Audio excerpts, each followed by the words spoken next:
Coming up, Elizabeth Carr is the new tribal advisor at the Office of Management and Budget. We'll meet her. Plus, the Indian Health Service is building facilities to serve the 7 federally recognized tribes in Virginia. We'll find out when they will open. And we'll see how the Native Dads Network helps fathers be better parents. I am Aaliyah Chavez. Join us for those interviews plus headlines from the ICT newscast.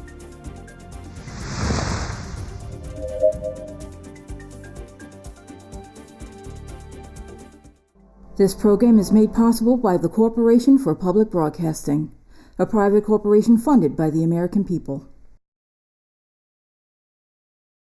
The Walter Cronkite School of Journalism and Mass Communication at Arizona State University is honored to be a supporter of Indian Country Today. Working with award-winning professors, Cronkite students learn news reporting, social media, shooting and editing videos, and producing content for communications industries. Cronkite's 15 professional programs give students the opportunity to cover critical issues throughout the U.S. and beyond. Learn more at cronkite.asu.edu.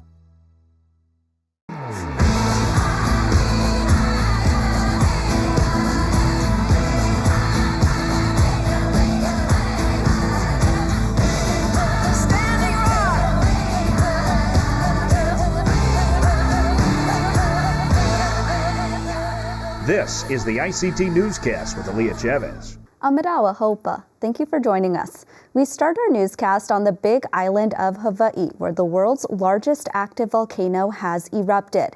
Incredible nighttime footage shows lava coming out of Mauna Loa. This left portions of the big island under ashfall advisories, with the National Weather Service estimating up to a 1/4 inch of ash that could accumulate in some areas. Officials say the eruption is not immediately threatening any communities, but warned residents to be ready to go just in case. Some of the slopes on Mauna Loa are steep, which means lava can move quickly. During a 1950 eruption, lava traveled 15 miles from Mauna Loa to the ocean in fewer than 3 hours. This volcano is different from the 2018 eruption on Kilauea. Scientists say they are closely watching for developments, adding that they had already been on alert after a series of earthquakes at the volcano's summit.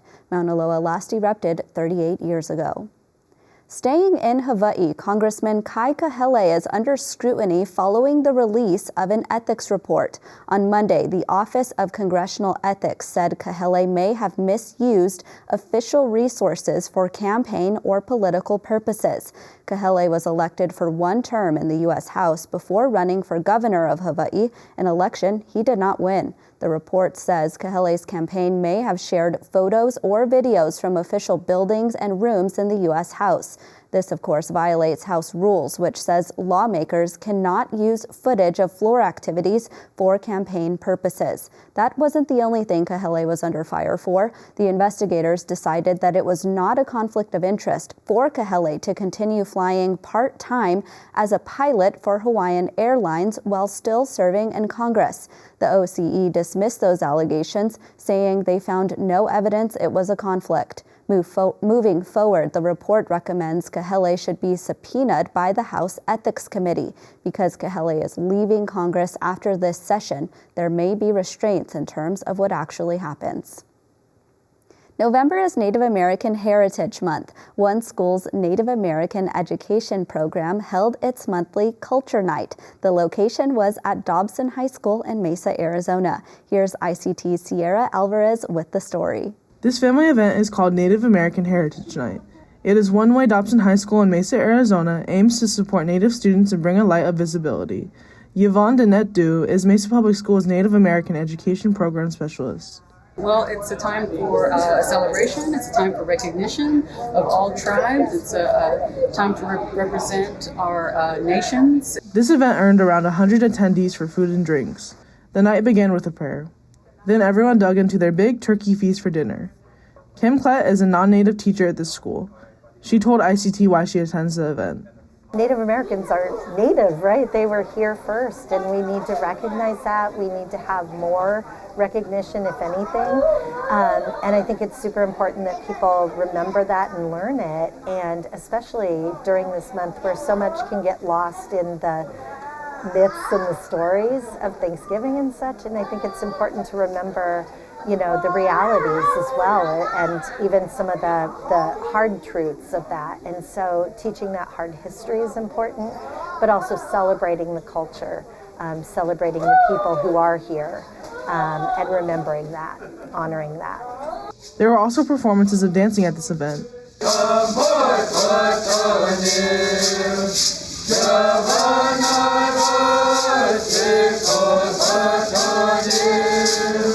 The importance of Culture Night is to instill in my children who we are as Native people. In Mesa, Arizona, Sierra Alvarez, ICT News. In Bolivia, Indigenous women competed in a bicycle race at more than 13,000 feet above sea level. Last Saturday, women in the Andean region of the country took part in the Cholitas bicycle race. Wearing their iconic long, colorful skirts, 120 Aymara women between the ages of 14 and 50 cycled nearly 5 miles. The race from El Alto to neighboring La Paz is part of an effort to empower Indigenous women and encourage sport. One of the competitors talked about why they decided to enter the annual event. This year, I have decided to come and compete. It's a way to take care of the environment. While we are here, we are not polluting with cars or motorbikes. We use bicycles, which are environmentally friendly and encourage us to practice sports. And those are the headlines for the ICT Newscast.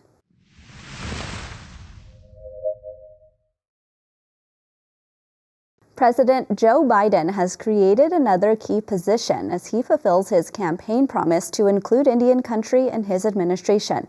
For the first time ever, the Office of Management and Budget has a tribal advisor to the director. Elizabeth Carr is a citizen of the Sault Ste. Marie Tribe of Chippewa Indians and took the position a few months ago. She joins us today to tell us about her new role. Welcome, Elizabeth. Thank you so much, and thank you, Aaliyah, for highlighting the important role of the tribal advisor here at OMB, a historic position, and I'm really excited and honored to be joining you here today, but also to be serving as a voice for Indian country within OMB. Actually, start by explaining the role of OMB and how it impacts tribes. Sure. Well, I think it's really important to highlight that, even the president refers to OMB as the nerve center of the federal government. And I think one of the big things that everyone knows about OMB's responsibility is really creating the annual budget for the president's budget. But we also oversee federal management and regulatory actions as well. And so ensuring that tribal voices are heard here is really key, and ensuring that they are carried across the federal government and also heard as we work to create a really well thought out budget for Indian country. And so it's really just an honor to be here and an exciting time to join up OMB. Your role actually came at the urging of tribal leaders. How have they responded to you since you've been in your position? No, I think that's a really good point, and I really appreciate that you brought that up. I think this is a historic commitment by the Biden administration, and Director Young took it upon herself to make it a reality based on what we've heard from tribal leaders. I've had heard nothing but good things from tribal leaders. I'm looking forward to engaging with them in more meaningful ways moving forward. I'm only 2 months in, and so looking forward to utilizing the time here I have at OMB to really understand the needs in Indian country from a tribal leader's perspective.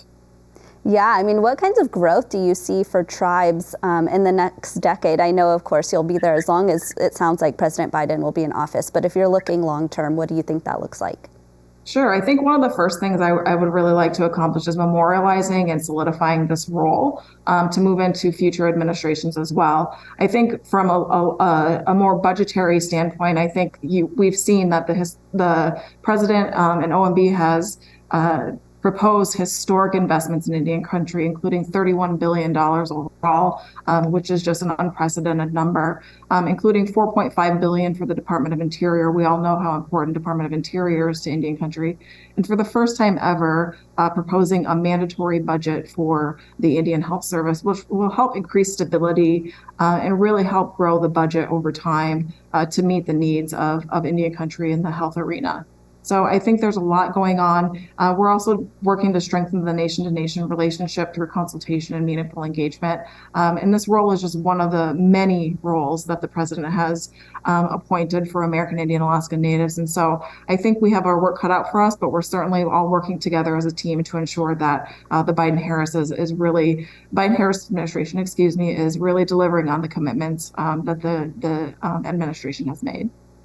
Elizabeth, it sounds to me like you're covering so much ground. I mean, more than 500 tribes that you have to talk to and hear from. How do you prioritize the issues that tribal leaders care about? Say things like, health or housing or economic development. What does that look like for you?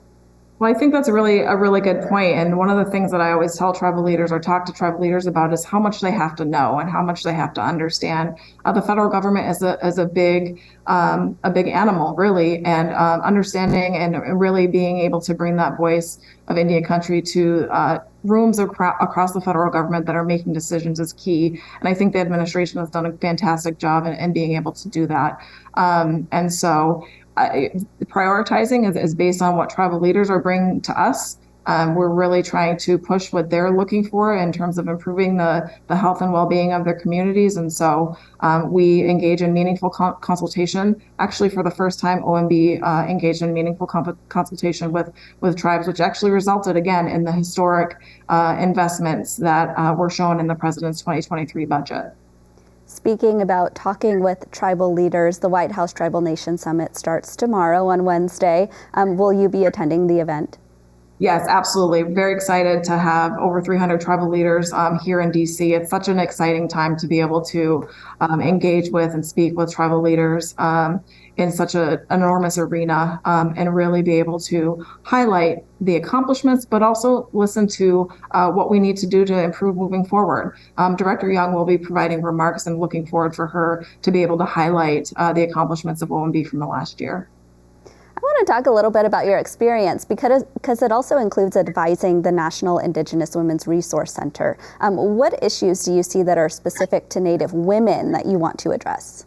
Sure. I think it's really important to highlight that last year, the Biden administration actually issued an executive order on the missing and murdered Indigenous people crisis, invested $632 million to increase safety and justice in Indian country. And those are just small pieces of action that the administration has taken. Of course, we've seen the Not Invisible Act Commission also be enacted and really trying to move forward with that work and make some real meaningful impact in that space as well. Well, Elizabeth Carr, thank you for joining us today and congratulations on your new position as the OMB Tribal Advisor. Thank you. I really appreciate it.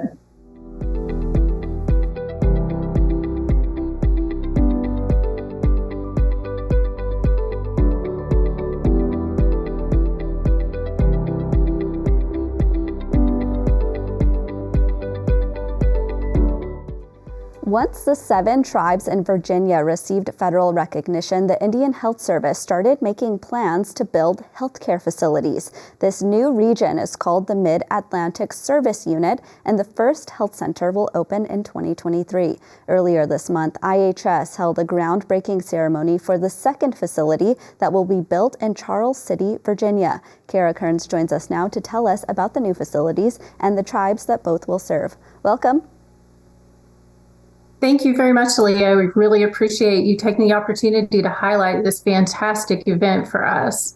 Well, I'm really excited to learn more. So tell us about the newly federally recognized tribes who will now be served by this facility. I would be honored to. We have the Pamunkey tribe was initially recognized in 2015. And then the other 6 tribes that came after that, the Chickahominy, the Eastern Chickahominy, Upper Mattaponi, Nansemond, and the Rappahannock tribes came in 2018, I believe. And then the Mid-Atlantic Service Unit was actually established to provide the healthcare services for them through the PRC program in 2020. So we're a very new piece of this agency with IHS, and we were part of the Nashville area. It has been wonderful to see how fast everything has expanded, though. From the recognition piece that took decades for these tribes to be able to achieve, it has really, really gathered momentum and been able to expand from just having a purchase referred care program to now we have these 2 clinics. And we have really been working to increase the actual accessibility. Once we have the clinics available, we've really been working to increase the accessibility to the tribal communities themselves through some other means. IHS actually started building the Monacan Health Center last year. When is that facility expected to open? We're hoping to see that facility open at the end of the summer of 2023. There have been some delays. Of course, COVID has changed the entire world for everyone. Supply and labor shortages and material shortages have caused a little bit of a delay on that. So we've got our fingers crossed that the end of next summer that those services will be available for that tribe over there on that side. Maybe describe how big of a deal it is, not just for tribes in this service area, but for Native people who live and work, say, in the DC area or other areas nearby. The wonderful thing about these clinics is that we will be able to service anyone who is eligible for benefits from the Indian Health Service. So any of the nationally recognized tribes will be able to come and receive services there. Our user population initially is about 2,350, and that was upon recognition. And of course, that's grown with each one of the tribes as their membership has grown. But the nice thing about these facilities is it will provide services to those tribes themselves, but it will also allow anyone that is eligible for benefits to come and get services at these clinics, and that would include the DC area, anywhere in the world that someone would want to come from that would be eligible could come here and have services.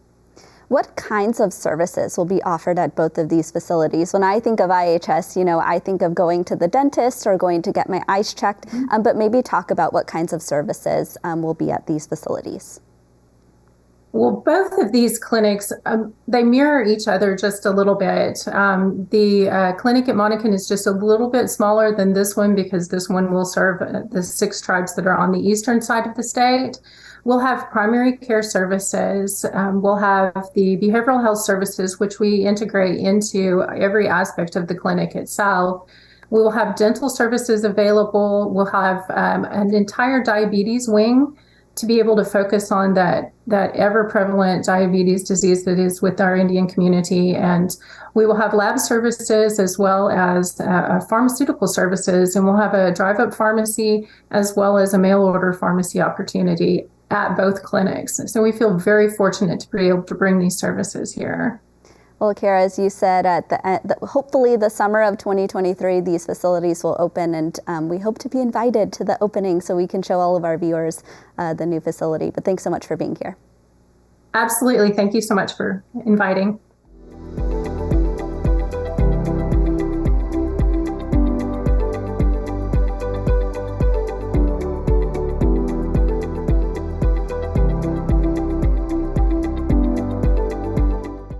Years ago, Mike Duncan saw a need to help guide young Native fathers, so he started the Native Dads Network in Sacramento, California. Today, the group continues to help fathers and guide the next generation. Here's one testimonial from a father who explains how this network has helped him.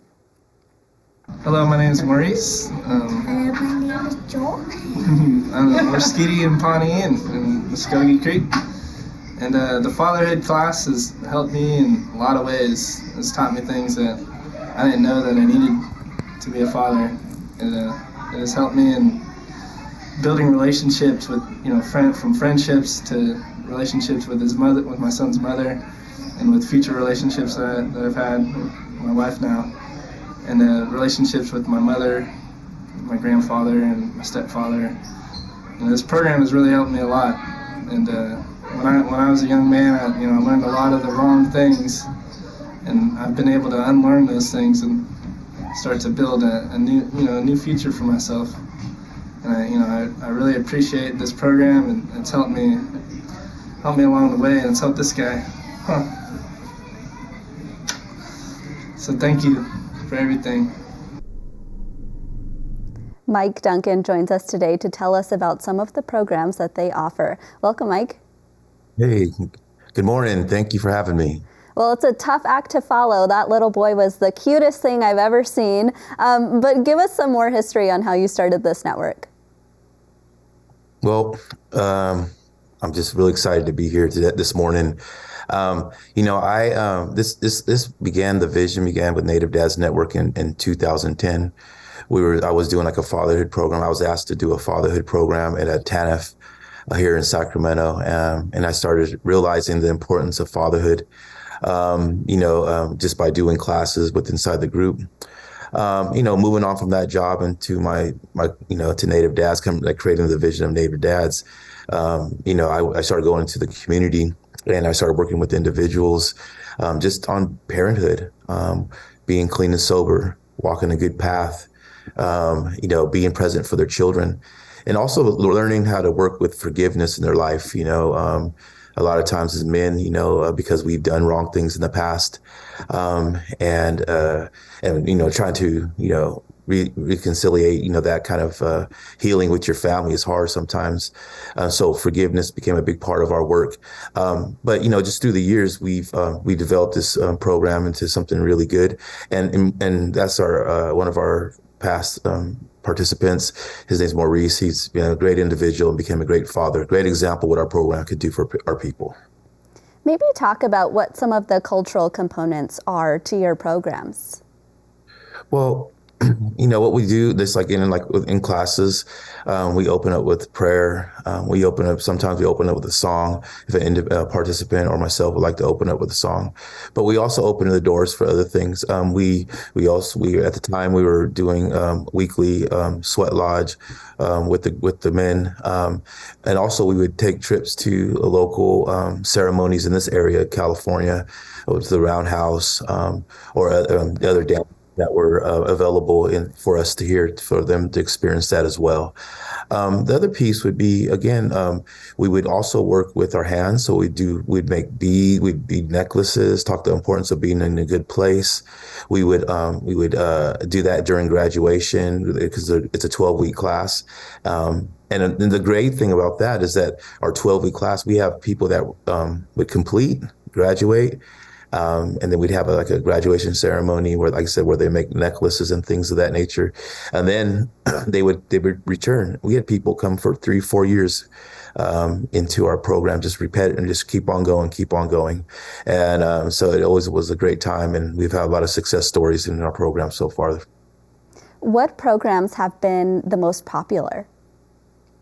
Well, one of the things that we also do is we do a men's wellness gathering, and it's called Returning the Warrior Spirit.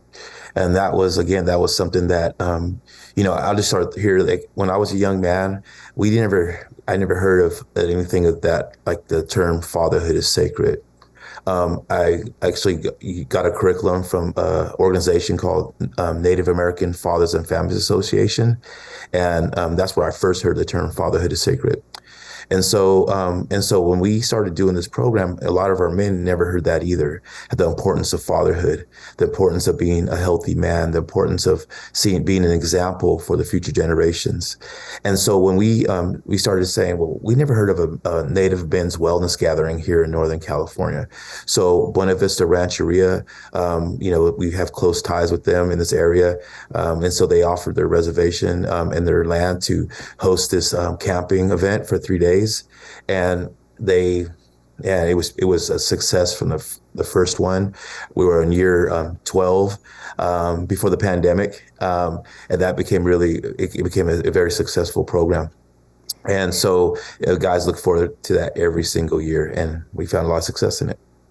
Mike, I want to make sure that folks at home who are listening or watching this interview are able to take something away from it. If there's a Native dad who just needs a push to maybe look up programs like this in their area or to take that first step of, as you said, forgiveness or reconciliation, what would be your advice to them? I always like to think is that all of us have this inner child that needs to be healed. If you don't know what you don't know, how would you know, right? And I'll just speak for myself. I'm a recovering everything, alcoholic, addiction, just that type of person, the lifestyle and everything. And I always like to use myself as an example that if I could do it, anybody else can do it. I just was disconnected from my children. I was disconnected from life, disconnected from culture, disconnected from just responsibility.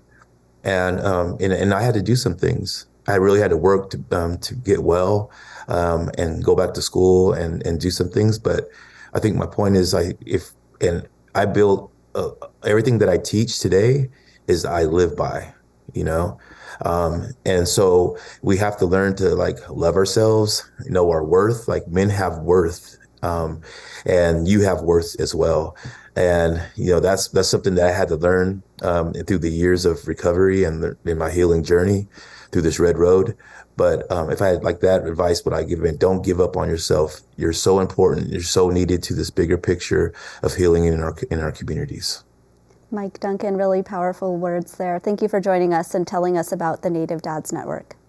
Thank you. I appreciate it.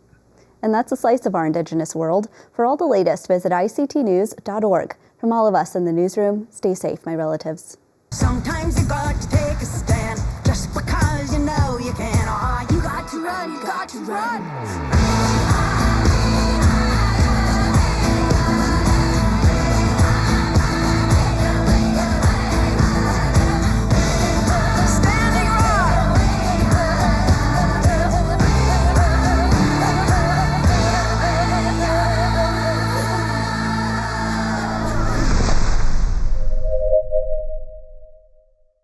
The Sand Creek Massacre, the betrayal that changed Cheyenne and Arapaho people forever, focuses on tribal accounts of Colorado's deadliest day.